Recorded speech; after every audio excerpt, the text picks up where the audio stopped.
வாழும் ஒவ்வொரு நொடியும் சர்க்கரை தடவிய நொடி அல்லவா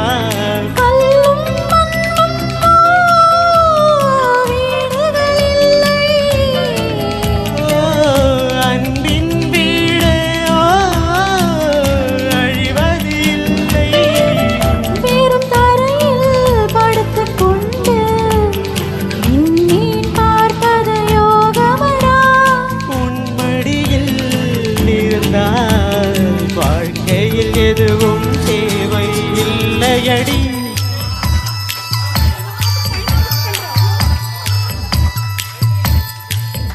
ஓ கதைகளை பேசும் விழி அருகே எதை நான்